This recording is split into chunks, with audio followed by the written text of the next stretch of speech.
دوستوں کیا آپ جانتے ہیں کہ دنیا کی سب سے طاقتور انٹیلیجنس ایجنسی CIA برسوں تک ایک انتہائی خفیہ ایک ایسا پروگرام چلاتی رہی جس کا مقصد لوگوں کے ذہنوں پر مکمل کنٹرول حاصل کرنا تھا۔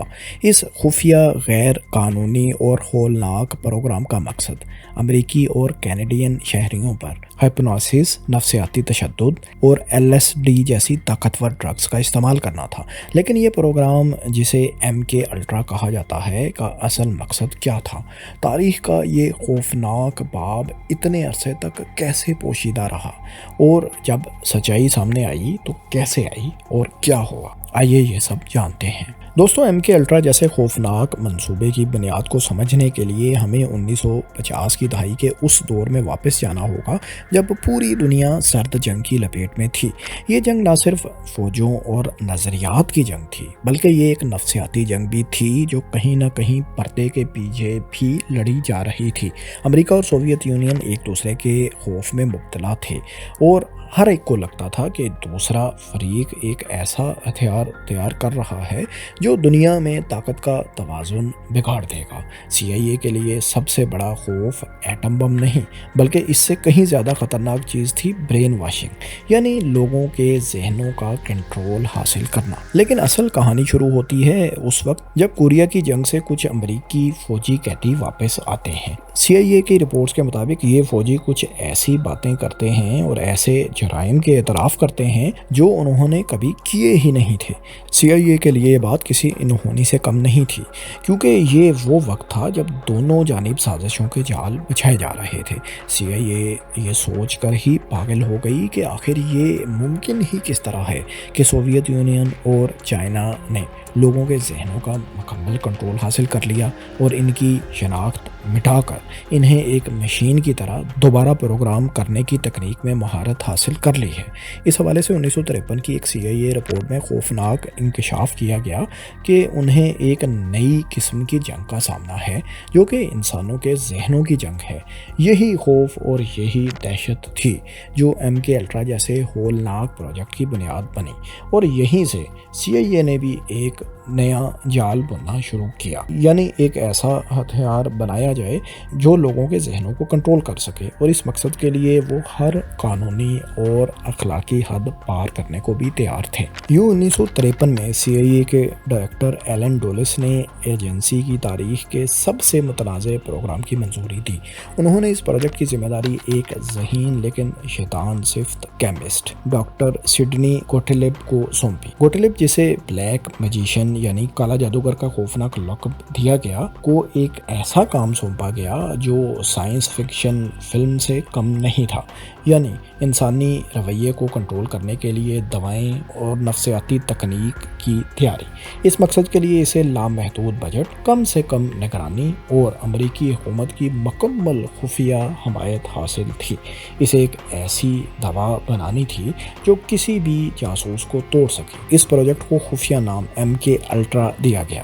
MK دراصل ٹیکنیکل سروسز اسٹاف کے پروجیکٹس کے لیے استعمال ہوتا تھا، جبکہ الٹرا اس کی انتہائی خفیہ نوعیت کی علامت تھا۔ اور اسی کے ساتھ گوٹلیب اور اس کی ٹیم نے ایک سائنسی اور اخلاقی پستی کی جانب اپنا سفر شروع کیا۔ دوستوں، اس پروجیکٹ کے تحت سائیکو ایکٹیو ڈرگز، شدید الیکٹرو شاکس، سینسری ڈپرائیویشن اور حتیٰ کہ جسمانی تشدد کا استعمال کیا گیا تاکہ یہ دیکھا جا سکے کہ کیا کسی شخص کے ذہن کو برین واش کر کے دوبارہ سے پروگرام کیا جا سکتا ہے۔ اس پروگرام کے تحت ہزاروں امریکی اور کینیڈین لوگ، جن میں عام شہری، فوجی، قیدی اور نفسیاتی مریض شامل تھے، اس غیر قانونی تجربے کا شکار بنے۔ یہ پروگرام 2 دہائیوں سے زیادہ عرصے تک خفیہ رہا۔ جب اس کے راز فاش ہوئے تو دنیا دنگ رہ گئی۔ سڈنی گوٹلیب صرف ایک جادوئی دوا کی تلاش میں نہیں تھا، اس نے ایک وسیع تحقیقاتی پروگرام ترتیب دیا جس میں 149 سے زیادہ مزید سب پروجیکٹس بھی شامل تھے۔ یہ کام فرنٹ فاؤنڈیشنز کے نیٹ ورک کے ذریعے کیا جاتا، اور اس میں کم از کم 80 ادارے شامل تھے، جن میں یونیورسٹیز، ہاسپٹلز اور جیلیں شامل تھیں۔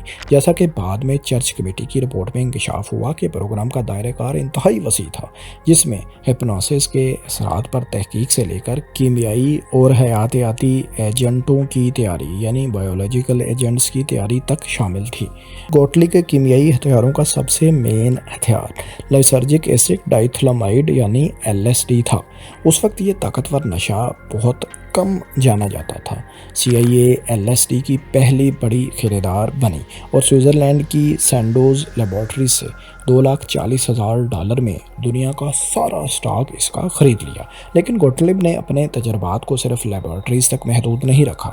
اس کا ماننا تھا کہ اس دوا کی ایک ہتھیار کے طور پر صلاحیت کو صحیح معنوں میں سمجھنے کے لیے اسے حقیقی دنیا میں ایسے لوگوں پر آزمانا ہوگا جنہیں یہ معلوم ہی نہ ہو کہ انہیں نشہ دیا جا رہا ہے۔ اسی سوچ نے MK الٹرا کے کچھ بدنام زمانہ تجربات کو جنم دیا۔ CIA کے ایجنٹ کام کے دوران میٹنگز میں ایک دوسرے کو اس کی ڈوز دے دیا کرتے تھے۔ یہ نشہ ان کو صبح کی کافی میں ملا کر دیا جاتا اور اس کے اثرات کا مشاہدہ کیا جاتا۔ گوٹلیب نے خود کانگریس کے سامنے اپنی گواہی کے دوران اس عمل کا اعتراف کیا، لیکن جلد ہی یہ معاملہ بڑھ گیا۔ ایجنٹوں نے عام لوگوں کو بھی نشانہ بنانا شروع کر دیا۔ ہوٹلز میں، پارکوں میں، ساحلوں پر، ہر جگہ یہ تجربات کیے جانے لگے۔ ان کے اہداف عام لوگ تھے جن کے رد عمل کو ایجنٹ اپنی نوٹ بکس میں درج کرتے تھے۔ جیسا کہ تحقیقاتی صحافی اسٹیفن کنزر نے اپنی کتاب پوائزنر ان چیف میں تفصیل سے لکھا ہے کہ گوٹلیب کا مقصد انسانی ذہن کو توڑنے کا ایک طریقہ تلاش کرنا تھا۔ اس کا ماننا تھا کہ جب ایک ذہن ٹوٹ جاتا ہے تو اسے اپنی مرضی کے مطابق ایک نئی شکل میں جوڑا جا سکتا ہے۔ ان حقیقی دنیا کے تجربات میں سب سے بدنام آپریشن مڈ نائٹ کلائمیکس تھا۔ نیو یارک اور سان فرانسسکو میں CIA نے سیف ہاؤسز قائم کیے جو دراصل قہبہ خانے تھے۔ CIA کی تنخواہ پر کام کرنے والی طوائفیں مردوں کو ان اپارٹمنٹس میں لاتی جہاں انہیں خفیہ طور پر LSD دی جاتی۔ کمروں میں چھپے CIA کے ایجنٹس نوٹ پیڈ میں سب کچھ لکھتے جاتے اور لوگوں کے رد عمل کا مشاہدہ باریک بینی سے کرتے۔ CIA کا خیال تھا کہ جن افراد پر یہ تجربات کیے جا رہے ہیں وہ شرمندگی کی وجہ سے اس واقعے کی اطلاع ظاہر ہے کسی کو نہیں کریں گے، اس لیے انہیں بغیر کسی وضاحت کے خوفناک نفسیاتی اذیت سے گزارا جاتا تھا۔ لیکن LSD صرف ایک ہتھیار تھا۔ گوٹلیب کی ٹیم نے دیگر خوفناک مادوں کے ایک کاکٹیل پر بھی تجربات کیے جن میں باربیٹیوریٹس، مسکالین اور ہیروئن شامل تھی۔ انہوں نے ان ادویات کو دیگر ہولناک تجربوں کے ساتھ ملایا اور لوگوں کو معمول سے 30 سے 40 گنا زیادہ شدت سے الیکٹرو شاک تھراپی دی۔ اس کے ساتھ ساتھ لوگوں کو ہفتوں تک حسی محرومی سینسری ڈیپریویشن کا نشانہ بنایا گیا، جس میں انہیں آنکھوں، کانوں اور جلد کو ڈھانپ کر ایک تاریک اور ساؤنڈ پروف کمرے یا ٹینکس میں رکھا جاتا۔ اس کا مقصد شخصیت کی ڈی پیٹرننگ کرنا تھا تاکہ وہ نفسیاتی طور پر ٹوٹ جائیں اور انہیں ری پروگرام کیا جا سکے۔ یہ دورانیہ ہفتوں تک جاری رہا۔ اس کے علاوہ انہوں نے جادوگروں کی خدمات حاصل کی تاکہ وہ دوائیں دینے کے لیے ہاتھ کی صفائی کا فن سیکھ سکیں، اور ہپنوٹسٹ کی خدمات حاصل کیں تاکہ ہپنوپیڈیا طرز کے قاتل بنائے جا سکیں۔ دوستوں، سالوں تک MK الٹرا کے متاثرین خفیہ فائلوں میں صرف اعداد و شمار کی شکل میں موجود رہے، لیکن پھر اچانک کچھ کہانیاں باہر نکلنا شروع ہوئیں جنہوں نے اس منصوبے کا راز افشا کر دیا۔ ان کہانیوں میں سب سے مشہور کیس ڈاکٹر فرینک اولسن کا ہے۔ اولسن ایک بہترین فوجی بیکٹیریولوجسٹ تھے جو فورٹ ڈیٹرک میری لینڈ میں اسپیشل آپریشنز ڈویژن میں سڈنی گوٹلیب کے ساتھ کام کرتے تھے۔ نومبر 1953 میں گوٹلیب نے اولسن اور چند دیگر سائنسدانوں کو ایک میٹنگ کے لیے جمع کیا۔ بغیر کسی اطلاع یا رضامندی کے گوٹلیب نے ان کے مشروبات میں LSD ملا دی۔ میٹنگ میں موجود زیادہ تر لوگوں کے لیے یہ تجربہ پریشان کن تھا، لیکن فرینک اولسن کے لیے یہ تباہ کن تھا۔ ان کے خاندان کے مطابق وہ آنے والے دنوں میں انتہائی گہرے اضطراب، ٹینشن اور ڈپریشن کا شکار ہو گئے، لیکن CIA نے اسے مناسب نفسیاتی مدد فراہم کرنے کی بجائے نیو یارک بھیج دیا تاکہ ان کا ایک ڈاکٹر